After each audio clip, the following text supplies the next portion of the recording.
Welcome to Medieval India, Episode 7, The Invasion of Tamerlane. Muhammad Tughlak was succeeded at the end of August 1351 by Firuz Shah, cousin of Firuz, the elderly son of Shah Tughlak and the Rajput princess.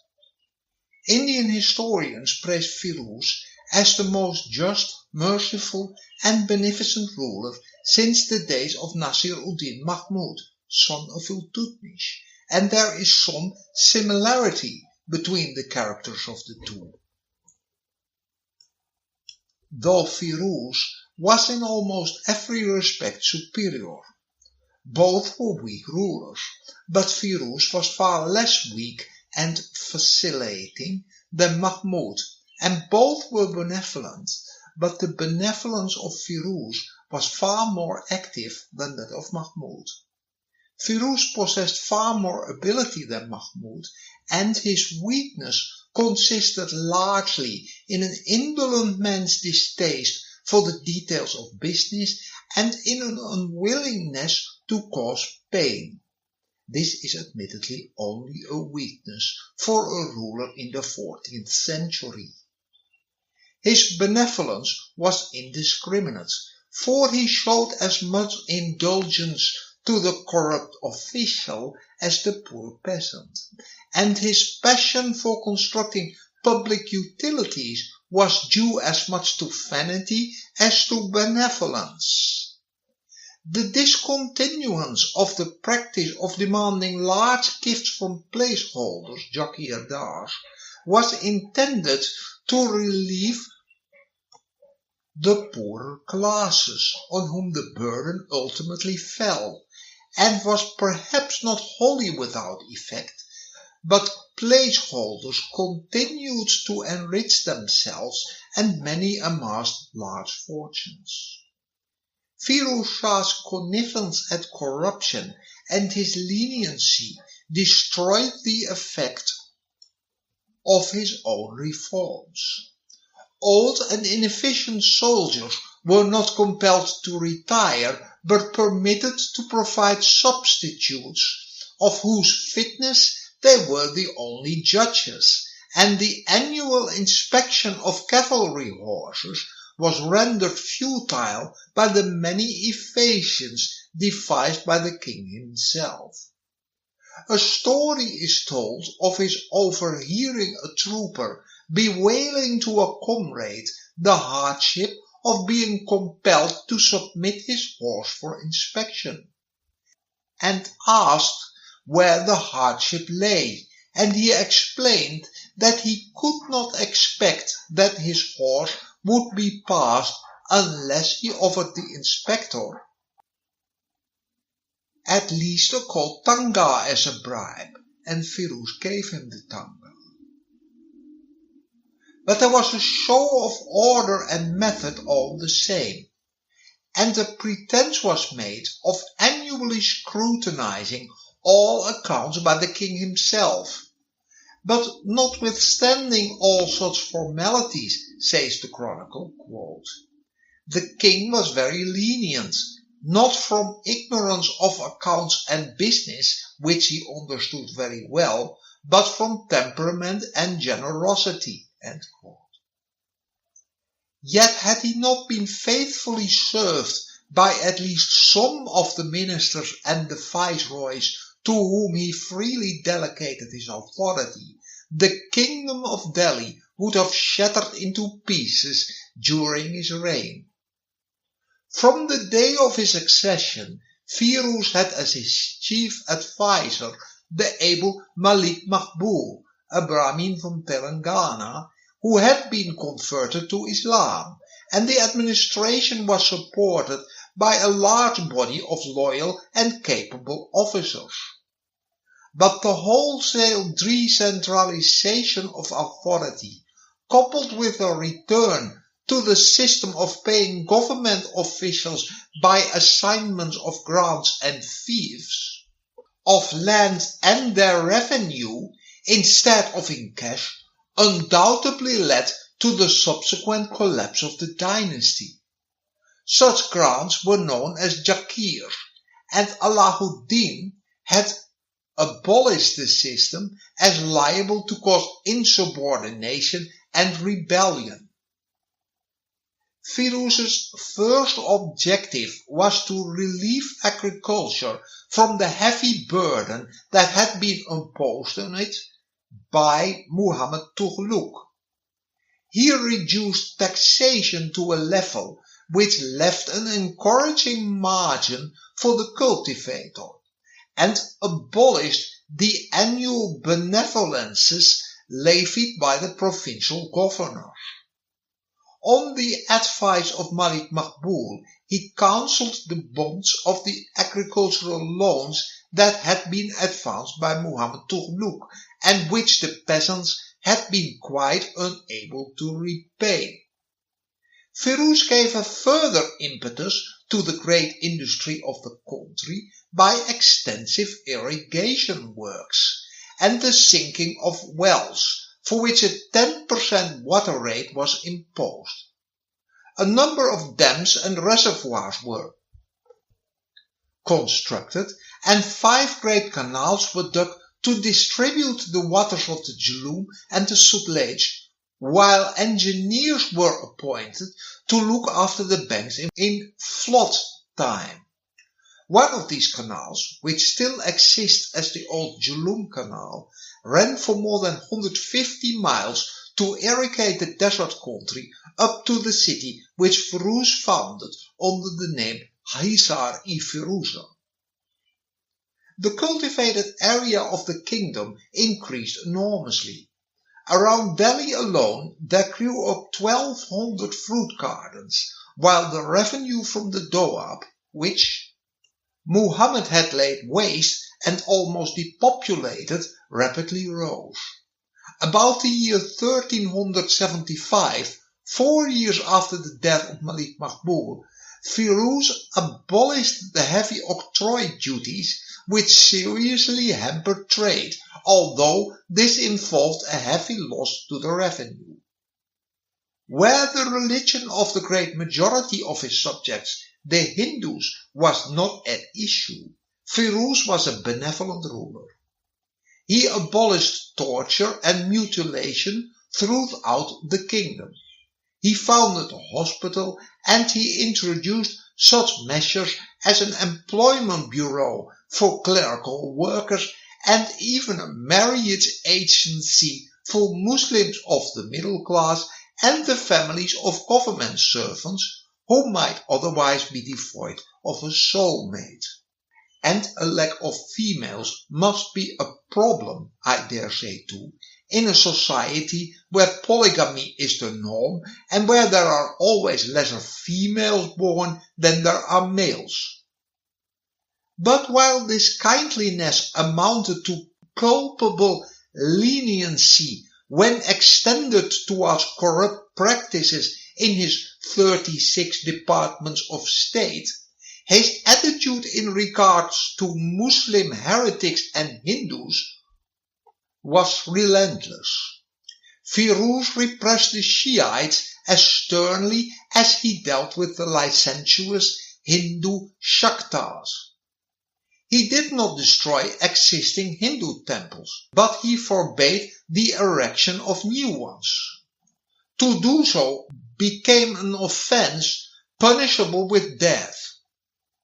Firuz raised a storm of unavailing protest by the Brahmins, which went so far as the threat to commit dharna by burning themselves alive if he would extend the jizya, the poll tax on Hindus, to include them. Brahmins had previously been exempt, and they now became assessed at the lowest scale of 10 tangas a year, the other grades being 20 and 40 tanga respectively. Firuz devoutly believed he was serving God by looking upon the public practice of the Hindu religion that was held by the vast majority of his subjects as a capital crime, and it is recorded that he burned a Brahmin alive for this act.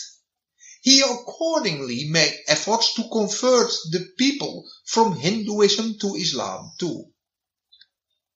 To quote his own words, "I proclaimed that everyone who repeated the creed and became a Muslim should be exempt from jizya, and a great number of Hindus were admitted to Islam and favored with presents and honors. In this way, part of the existing Muslim population of India originated. Only once in a reign of 37 years did Firuz descend to the level of his predecessor in an act of vengeance. In 1379, Sayyid Muhammad, governor of Budaun, and his two brothers, while visiting the Raja of Cutch, were murdered by their host. A year later, Firuz marched into the country, massacred many thousands of its Hindu inhabitants, captured 23,000 as slaves, and instituted, for the following 5 years, an annual slaughter and devastation throughout that country. This merits a digression. As an institution, slavery has an ancient history in India, but with the Gurian conquests and the establishment of the sultanate, it achieved a new scale and acquired a much greater economic significance. As we have seen, the Ghaznavid and Hurrian invasions of northern India were pretty much undertakings of slave traders. A successful campaign would be judged not only by the quantities of gold and silver grabbed, but also by the numbers of captives, men, women and children, along with horses and cattle captured. Thus, Qutbuddin Aybak's invasion of Gujarat netted him 10,000 slaves. 7 years later, as a result of his raid on Kalanjar, 50,000 people were brought under chains. Slaves continued to be the object of military expeditions later on. A raid by Balban on Ranthambore in 1253 gained him countless horses and slaves, as the chronicle says. Slaves began also to be obtained increasingly through military or punitive expeditions within the limits of the Sultanate itself. The rebellious Mawaz areas, as well as villages that presumably did not pay revenue or did not pay it in time, were among the major sources of slaves. As a result of a successful expedition of Sultan Balban in the Doab, slaves and cattle, from being collected in large numbers as booty, became cheap in the capital. Ibn Battuta enthusiastically tells us of the women captured in the course of an armed expedition in which he actively participated too. They fetched very low prices because of their large numbers and uncultured ways. Indeed, the great traveller himself had always a whole cortege of slaves with him wherever he travelled, though they were not always the same ones, as he sold them on the way wherever he made good prices on them.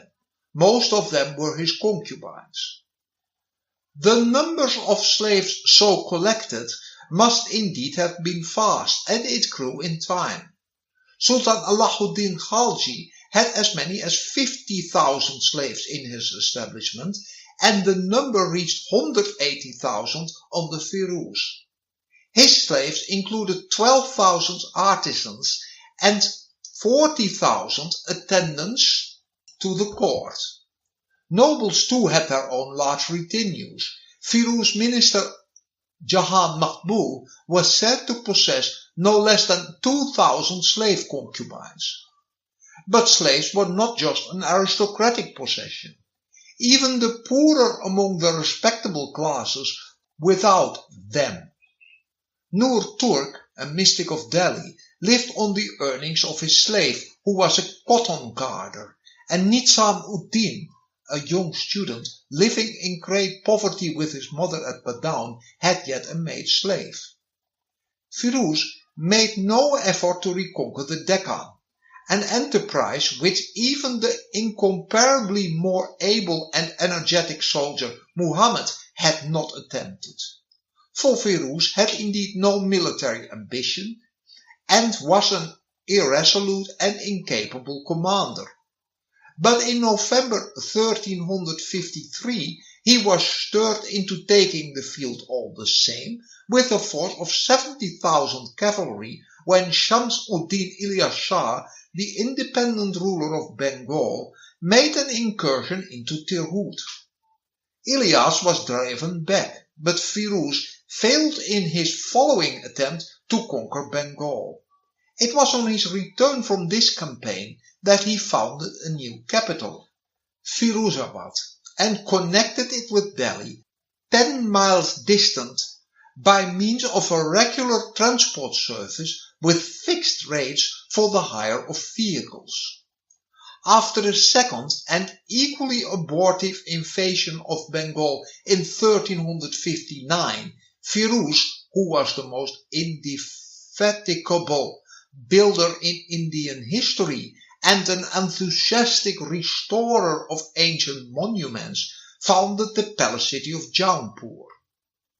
In the cold weather of 1360, Orissa was successfully invaded, but the army lost its way on the return march back and strayed through the jungles and hill country of Chota Nagpur for 6 months, while Makbul, the acting regent, had considerable difficulties in dealing with the unrest which broke out in Delhi in the meantime.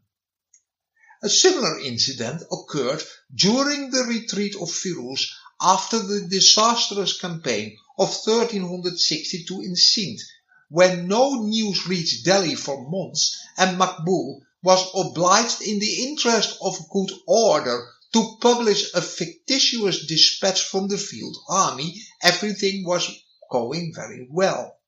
In the following, the Jamali king of Sindh was forced to sue for peace, which was granted on the easy condition of an annual tribute to be paid by him.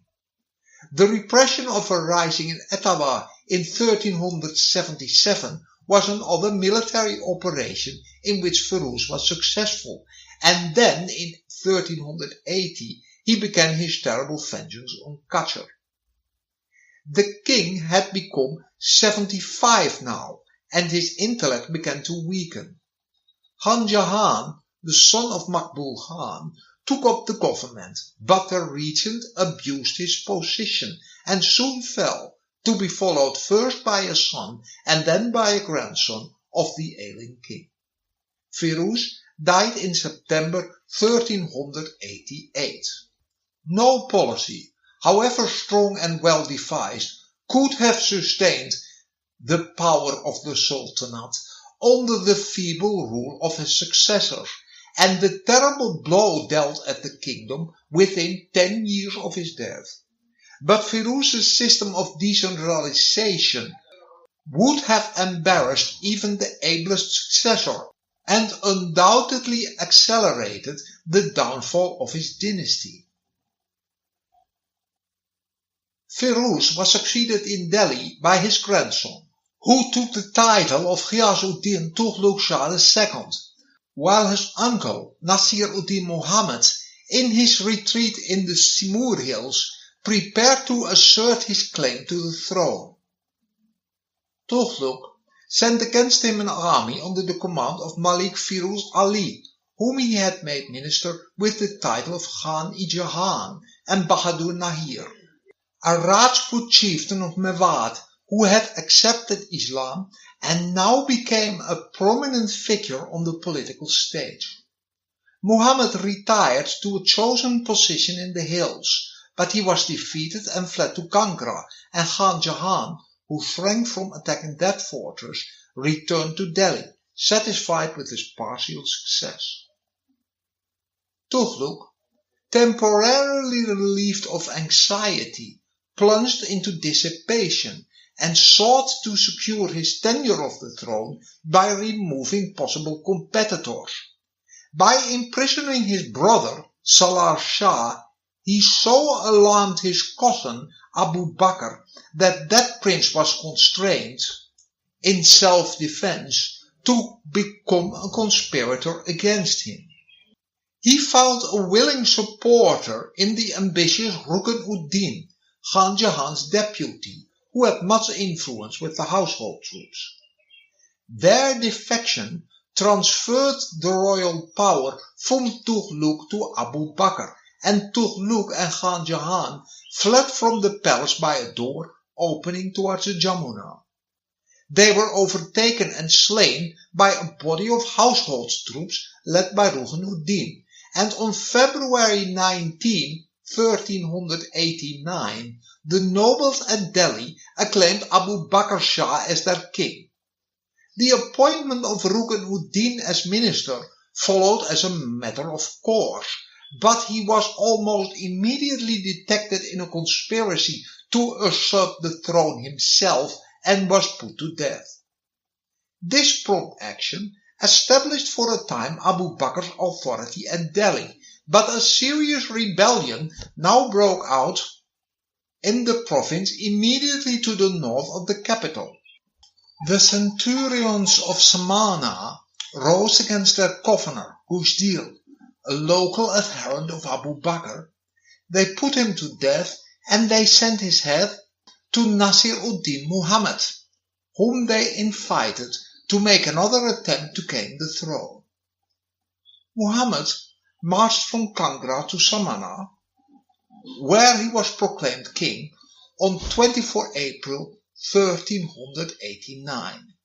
He continued his march towards Delhi, and before reaching the neighborhood of the city received such an accession of strength as to find himself at the head of 50,000 horsemen, and he was able to take up his quarters in the Jahannuma palace in the old city. On 29 April, some fighting took place at Firuzabad between the troops of the rival kings, but the arrival of Bahadur Nuhir from Mewat so strengthened Abu Bakr that on the following day he marched out to meet his uncle and inflicted on him so crushing a defeat that he was glad to escape across the Jamuna into the Doab with no more than 2,000 horse. He retired to Jalekar, which he made his headquarters, and sent his second son, Humayun Khan, to Samana to rally the fugitives and raise fresh recruits. Muhammad was thus enabled by July again to take the field with 50,000 horsemen and marched on Delhi, but he was defeated at the village of Kundil and compelled to retire to Jalasar. Notwithstanding this second blow, his authority was acknowledged in Multan, in Lahore and other districts to the north of Delhi, and was confirmed by executions of those disaffected to him. But the general effect of the prolonged struggle for the throne was that the Hindus ceased to pay the poll tax, and in many of the larger cities of the kingdom they menaced the Muslim supremacy. In January 1390, Humayun Khan advanced from Samana to Panipat, and he plundered the country as far as the walls of Delhi, but he was defeated and he was driven back to Samana. Abu Bakr had hitherto been detained in Delhi by the fear that his enemies in the city would admit Humayun in his absence. But his success encouraged him to attack Muhammad in his strongholds, and in April he left Delhi. As he approached Jalasar, Muhammad with 4,000 horse eluded him, reached Delhi by forced marches, and occupied the palace.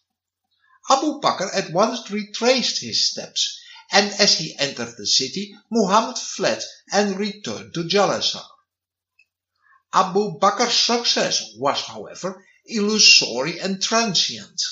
His authority was confined to the capital, and even in Delhi his rival had many partisans. In August, Islam Khan, a courtier who had great influence in the army, opened communications with Muhammad and placed himself at the head of his adherents in Delhi. The discovery of this conspiracy so alarmed Abu Bakr that he retired with his partisans to Mewat, and Muhammad, on August the 31st, entered the capital, and he was enthroned in the palace of Firuzabad. He ordered the expulsion from Delhi of all the household troops of Firuz Shah, whose share in the late revolutions had proved them to be a danger to the kingdom. The nobles from the provinces soon assembled at Delhi and acknowledged Muhammad as king, and Humayun Khan was sent to Mewat to crush Abu Bakr and his faction. The army arrived before Bahadur's stronghold in December 1319, and being fiercely attacked by the enemy, suffered considerable losses. But they eventually drove Bahadur Nahir into the fortress. Muhammad himself arrived with reinforcements, and Abu Bakr and Bahadur Nahir were compelled to surrender. The latter was pardoned, but Abu Bakr was sent as a prisoner to Meerut, where he soon afterwards died. In June, while he was still at Jalasar, the eunuch Malik Sarwar, Khwaja Jahan, who had been left as regent at Delhi, reported that Islam Khan, who had been appointed minister, was about to leave Delhi for Lahore in order to head a rebellion in the Punjab. Muhammad hastily returned and taxed Islam Khan with harboring treasonable designs. He protested his innocence, but the faithlessness of his conduct toward Abu Bakr was fresh in the memory of all. His nephew appeared as a witness against him, and he was put to death. In August of the same year, the king marched through the rebellious district of Mewat, leaving it waste, and on reaching Jalasar fell sick, but was unable to enjoy the repose which he needed.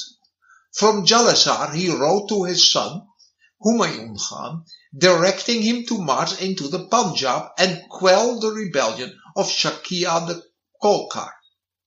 The prince was preparing to leave Delhi when he heard of the death of his father at Jalasar on 20 January 1394, and on January 22 he mounted the throne at Delhi under the title Alauddin Sikandar Shah.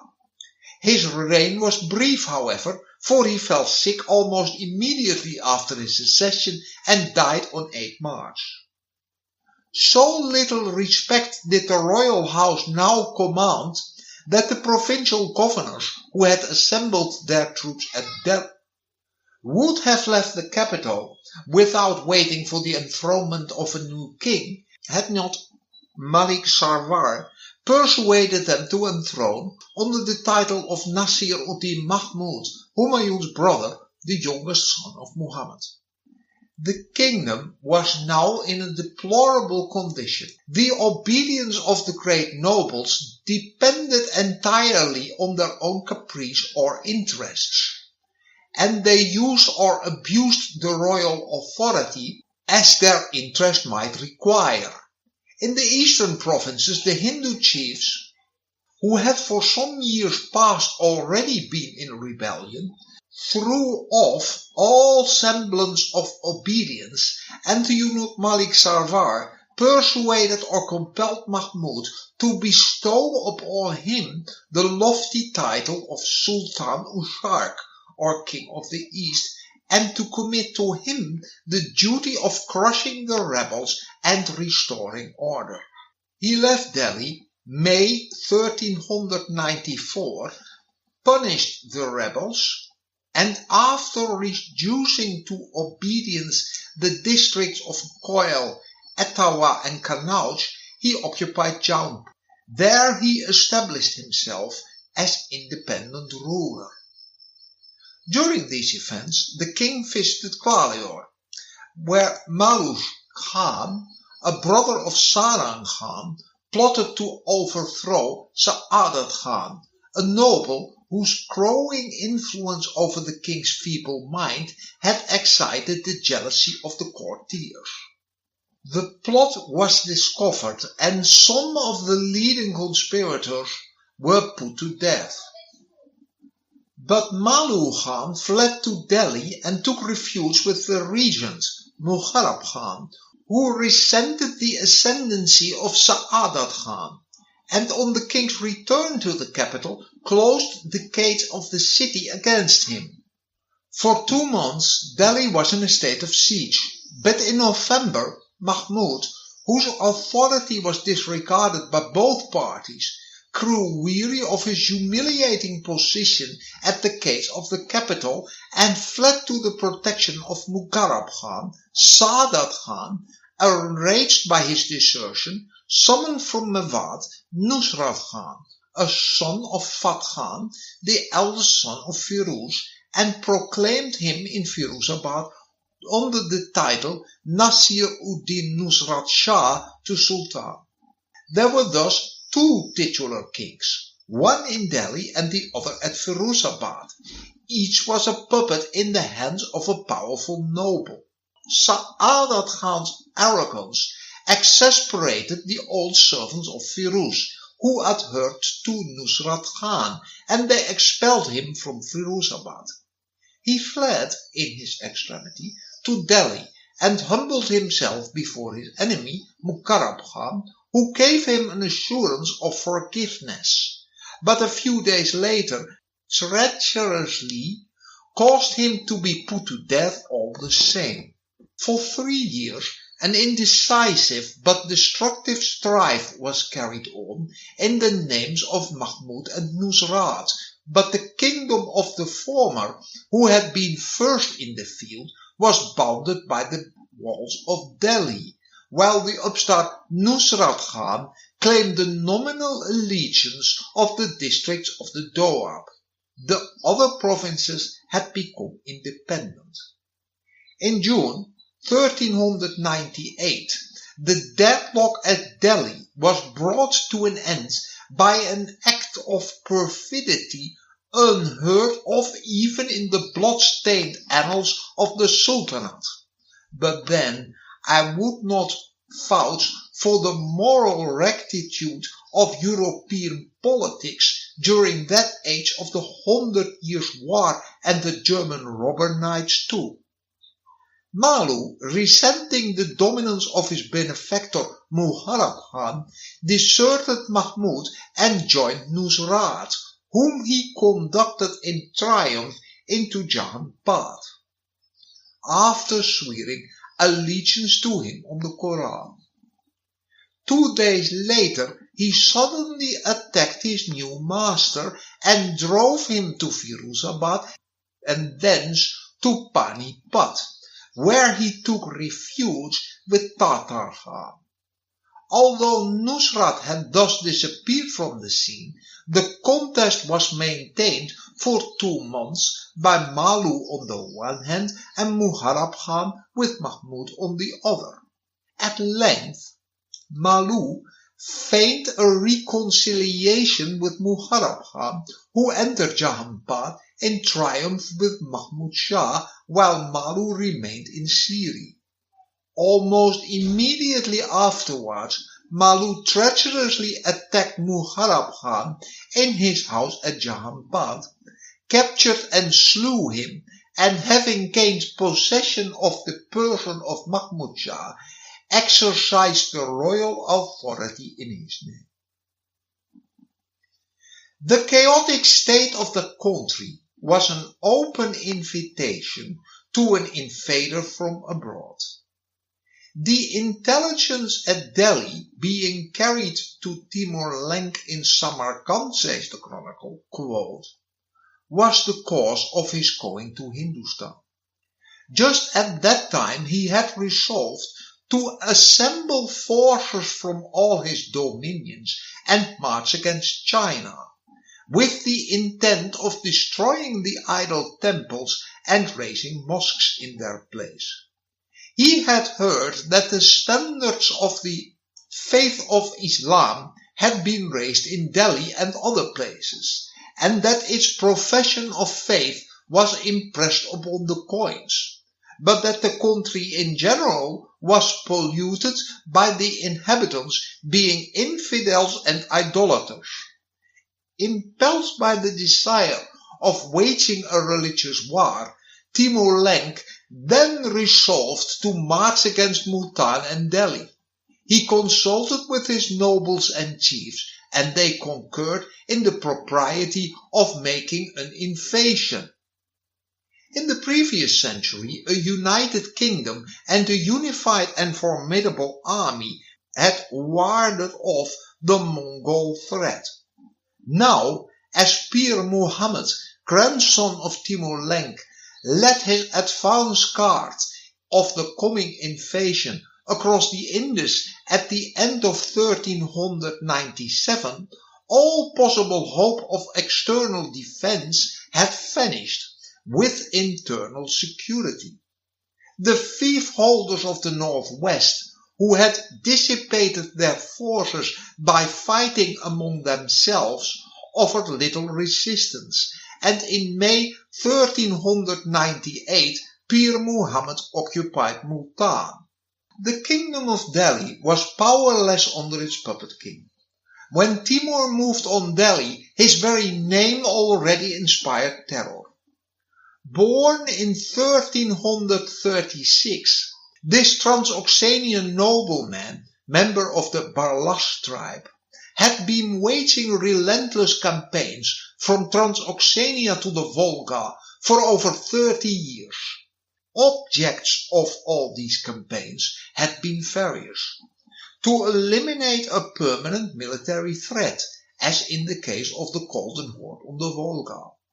To secure political influence, as later on in his campaign against the Ottomans in Anatolia, or to impose his own power in the face of dangerous rivals in his Chagatai homelands of modern Uzbekistan. Though Timur Lank ultimately did not succeed in his main objective, retake the Western Mongol conquests, and then storm China from where the Mongols had been chased away in 1385. On the way to China, Timur would die in 1405. In India, his aim was partly to distinguish himself as a Ghazi and partly plunder, plain and simple. From his conquests and his booty, the means were to be acquired or seized to rebuild Transoxania to its former glory that had been so disastrously hit by the Mongol invasion before, and to transform his capital Samarkand to the most splendid metropolis the world had ever seen. Timur was not content to just strip the cities he conquered or occupied of their treasures and objects of value, but he also seized movable property of all kinds, including riding horses and pack animals, domestic animals, herds of cattle, weapons, provisions, or supply of consumable commodities. Prisoners who could be used as slaves were dragged to Samarkand too, as specially qualified men, such as craftsmen and artisans, who could be put to work to raise monuments, although theologians and scholars were also included among those transported to Samarkand. But in all his campaigns, to quote one historian, the great Amir regarded terror as the main means of government and the most important way of waging war. The most horrifying atrocities were committed in the course of reprisals when his negotiators or officials were sent into a city after its capitulation and were attacked or killed, When a city prevented negotiations by attacking the forces besieging it, or when a conquered city subsequently rose up against its victors. Reprisals would then escalate to a bloodbath and often into the slaughter of the entire population, as at Isfahan, where, according to quite credible figures, Timur had ordered 45,000 people to be beheaded in one day. That is the same number of casualties as the French Revolution in many years. Small wonder most settlements were so transfixed by fear that they surrendered without any resistance, and that was the intention of that terror too. Though precisely to keep people afraid, sometimes there were no clear reasons for the mass executions and tortures at all. Timur Lank left Samarkand in April 1398 with a force of about 90,000 cavalry, passed through Kabul in the middle of August and crossed the Indus towards the end of September. Desolation and ruin and the piled up corpses of unnumbered thousands of Hindus marked the advance of the conqueror, and on the 7th December Timur's army encamped close to the famous ridge overlooking Delhi. 3 days later, Malu made an ineffective sortie from the city, and Timur responded by massacring 100,000 adult male Hindu prisoners of war. On the 17th of December, the forces which Mahmud and Malu had with difficulty collected finally sallied out. The king of Delhi's army consisted of 10,000 cavalry, 120 armor-plated elephants, carrying grenadiers and archers, and 40,000 infantry. Though the army of Timur, says the chronicle, was weak compared with this Indian army, still his soldiers did not rate their enemy very highly. But although they had fought in many a battle and had overthrown many an enemy, they had never before encountered elephants.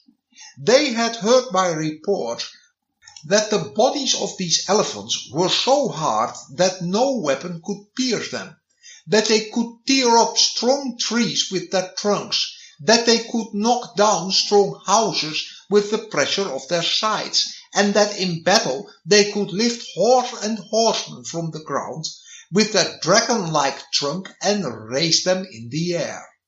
When Timur perceived this terror and alarm of his followers, to allay their fear, he directed that they should fix palisades and dig a trench in front of the army.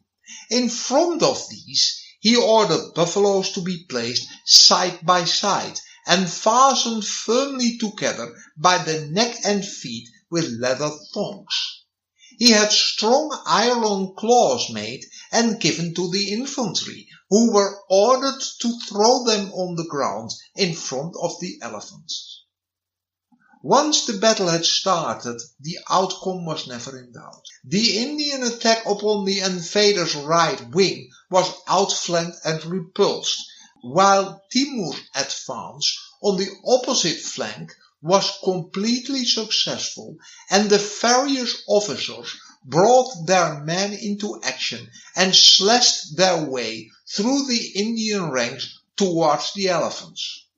They killed their drivers, wounded the trunks of the animals with swords and arrows, and dispatched the soldiers riding in their howdahs. The chronicle concludes, quote, "The soldiers of India fought bravely for their lives, but the frail insect cannot contend with the raging wind, nor the feeble deer against the fierce lion, and so they were compelled to take to flight." The defeated king sought a humiliating refuge in Gujarat with Zafar Khan, the son of a Rajput convert to Islam who had renounced his allegiance to Mahmud 2 years earlier.